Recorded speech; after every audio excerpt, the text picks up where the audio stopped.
আসসালামু আলাইকুম everyone, welcome back to my channel. অনেক দিন পর একটা রেসিপি আনলাম। তার জন্য লাগবে গ্রেট করা বিট আর গ্রেট করা আলুটাকে সিদ্ধ করে নিতে হবে। বিটটাকেও গ্রেট করে নিয়ে তারপরে এবারে পেঁয়াজ কুচি, আস্তে দিয়ে তেল আর শুকনো লঙ্কা দিয়ে বিট গ্রেট করাটাকে দিয়ে একে একে মশলা দিয়ে ভালোভাবে নেড়ে চেড়ে এবারে ওটা একটা শেপে আনতে হবে। শেপে আনার পরে এবারে আস্তে আস্তে একে একে কী বলে এটাকে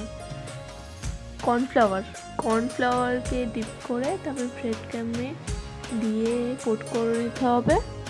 এটা আমি দুবার করেছি, আপনারা চাইলে 3বারও করতে পারেন। 3বার করলে বেশ ভালোই লাগবে। আমি 2বার করেছি, খারাপ লাগেনি, আপনারা ট্রাই করতে পারেন।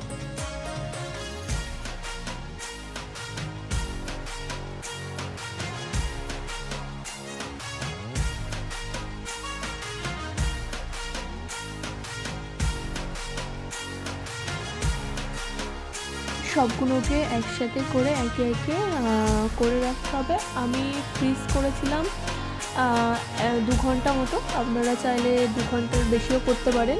তারপরে একে একে তেলের মধ্যে ছেড়ে দিতে হবে। তেলটা গরম হয়ে গেলে গ্যাসের ফ্লেমটাকে আস্তে করে রাখতে হবে। তেলটা গরম হয়ে গেলে একে একে ভেজে নিতে হবে।